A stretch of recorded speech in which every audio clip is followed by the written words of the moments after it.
Hello student, मैं शेख लतीफ़ुर रहमान यानी कि लतीफ़ुर सर, जो कि कई सारे बच्चों ने मुझे बोला कि सर आप उर्दू में कुछ बनाएं सर, ताकि हम लोग को फ़ायदा पहुँचे। उर्दू पर्शियन जैसे सब्जेक्ट में सर कोई वीडियो नहीं बनाते हैं, सर आप बनाएं ताकि हम लोग कर सकें, बच्चे कुछ फ़ायदा पहुँच सके। जैसे कि मैट्रिक के, +2 के, +3 के बच्चे सब जाकर बोलने लगे, तो इसीलिए मैं पहला वीडियो अपना बना रहा हूँ उर्दू में, जो कि आज शुरू कर रहा हूँ वीडियो, जो क्लास 10th के जो ग्रामर से स्टार्ट कर रहा हूँ, जो इजी सबसे आसान तरीके से, जो कि याद भी ना करना पड़ेगा बच्चों को, इस तरह से कम्प्लीटली उनको मैंने इस वीडियो से उनको हो जाएगा। तो थोड़ा सा ध्यान से देख लें तो ये बहुत वेरी इंपॉर्टेंट क्वेश्चन है, जो कि इम्तिहान में हमेशा आता ही रहता है। ये इम्तिहान में ऑलमोस्ट आकर ही रहेगा इम्तिहान में, क्योंकि मैं इसमें 7 क्वेश्चन समझाऊंगा और 7 क्वेश्चन में 5 क्वेश्चन तो इम्तिहान में आता है। तो आज चलो शुरू करते हैं, जो पहला जो है ना क्लास उर्दू का, जिसे उर्दू 10th का ग्रामर से स्टार्ट करते हैं। ठीक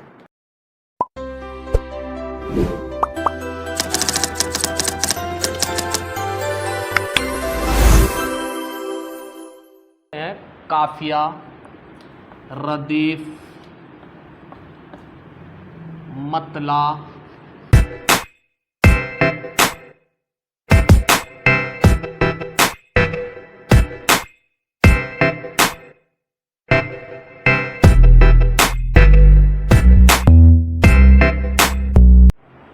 देखो बच्चे, ये जो काफिया, रदीफ, मतला, हुस्न मतला, साहबियत, मक्ता, तखल्लुस, अगर इसको हम लोग याद करते हैं तो बहुत टाइम लग जाता है और फिर बार बार भूल जाते हैं। तो इसी से मुताल्लुक़ में जो है ना, ये है गज़ल, इसको कहते हैं गज़ल। ये गज़ल का इसी के अंदर में ये सब आता है, ठीक है। तो और ये इम्तिहान क्लास 10th में ये हमेशा आता ही रहता है। ये क्वेश्चन जितना प्रीवियस ईयर क्वेश्चन देखोगे, सब में एक क्वेश्चन आता रहता है। इंपॉर्टेंट, वेरी इंपॉर्टेंट क्वेश्चन है। तो अगर इसको अच्छी तरह से समझ जाओ तो 1 मिनट के दौरान में याद हो जाएगा, ये ज़्यादा टाइम भी लगेगा नहीं, ठीक है। तो ये है गज़ल। गज़ल के पहले शेर को, गज़ल के पहले शेर को क्या कहते हैं ना, मतला कहते हैं। गज़ल के पहले शेर को क्या कहते हैं ना, मतला। गज़ल के पहले शेर को क्या कहते हैं ना, मतला कहते हैं, ठीक है। तो मतला हो गया।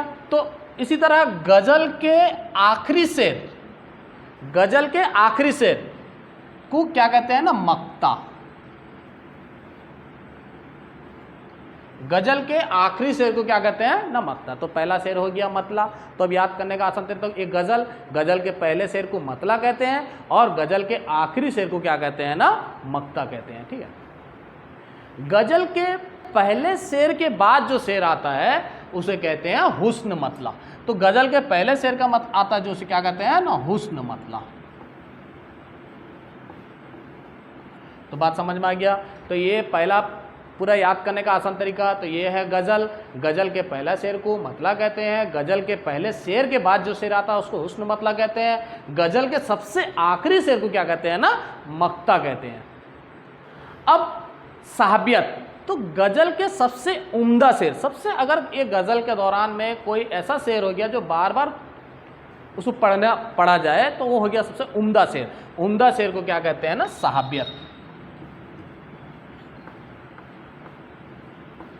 साहबियत जो सबसे उम्दा शेर, सबसे उम्दा शेर, उम्दा शेर को कहते हैं साहबियत। तो गज़ल के पहले शेर का हो गया मतला, गज़ल के सबसे आखिरी शेर को मक्ता कहते हैं, गज़ल के पहले शेर के बाद जो शेर आता है उसको हुस्न मतला कहते हैं और गज़ल के सबसे उम्दा शेर को क्या कहते हैं ना, साहबियत कहते हैं। अब ये जो गज़ल में ये जो चिन्ह इस्तेमाल होता है, यानी कि ये गज़ल किसका है ना, दर्द, मीर दर्द का गज़ल है, ठीक है। तो ये जो चिन्ह इस्तेमाल करता है इसको तखल्लुस कहते हैं, तखल्लुस, इसको कहते हैं तखल्लुस। न शायर अपना असली नाम के अलावा एक मुख्तसर सा नाम रखता है जो गज़ल के सबसे आखिरी शेर पे इस्तेमाल करता है, उसे तखल्लुस कहते हैं। तो कभी कभी सवाल आता है कि तखल्लुस, ये जो पहचान है ये क्या है, तखल्लुस है कि और क्या। तो अब बहुत 4 ऑप्शन होगा तो उसमें तखल्लुस ये रहता है। तो अब बाकी रह गया काफिया और रदीफ। तो काफिया किसे कहते हैं ना, हम आवाज़ लफ्ज़ को काफिया कहते हैं। हम आवाज़ लफ्ज़ से मुराद क्या है ना, जो एक जैसा आवाज़ न रहो, हम आवाज़ हो, जैसे कर, मर, कर, मर, घर, तर, किधर, ये जो हो गया हम आवाज लफ्ज, धर, ये सब जो हो गया इसको कहते हैं हम आवाज। हम आवाज लफ्ज को क्या कहते हैं ना, हम आवाज लफ्ज जो हो गया काफिया। अब एक जैसा आवाज जो हर शेर में, आखिरी शेर में एक जैसा आखिर में हो, चले चले चले चले चले, ये जो है चले चले चले चले, ये जो है इसको कहते हैं रदीफ। तो हो गया। तो अब सब इसके अंदर में देखो, सबसे पहले काफिया। काफिया क्या हो गया, जो एक जैसा आवाज हो उसको काफिया कहते हैं। दोबारा हम लोग देखते हैं, देखो इसको याद करने का पूरा आसान तरीका है, और याद जो है ना हमेशा के लिए, जब भी इम्तिहान में, ये सिर्फ इम्तिहान क्लास 10th नहीं बल्कि +2 के इम्तिहान में, बल्कि पीजी के इम्तिहान में भी, +3 के इम्तिहान में, हर ग्रामर में ये आता रहता है।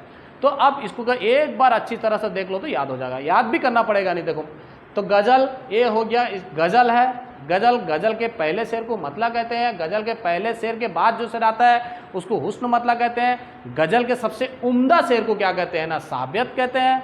साबियत, उसका दूसरा नाम बैतुल गज़ल भी कहा जाता है।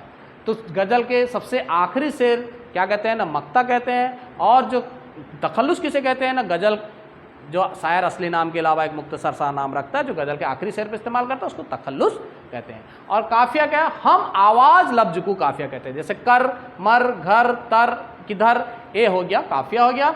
और आखिर में जो है चले चले चले चले, ये रदीफ है, जो एक जैसा आवाज़ होता है उसको रदीफ कहते हैं। तो ये हो गया 7 क्वेश्चन है, और इसमें ये 5 हमेशा आता रहता है ये क्वेश्चन। और अच्छी तरह से ये अगर इस आसान तरीके से 1 मिनट के अंदर में इसको याद हो सकता है। गज़ल के पहले शेर को मतला कहते हैं, गज़ल के आखिरी शेर को मक्ता कहते हैं, गज़ल के सब पहला शेर के बाद जो शेर आता है उसको हुस्न मतला कहते हैं, गज़ल के सबसे उम्दा शेर को साबियत बैतुल गज़ल कहते हैं। शायद जिसमें असली माना नाम के मुख्तसर सा नाम से इस्तेमाल करता है उसको तखल्लुस कहते हैं। बस आज के लिए इतना। तो ये जो है पूरा अच्छी तरह से अगर वीडियो को जो अच्छी तरह से देख लो तो बस याद हो जाएगा।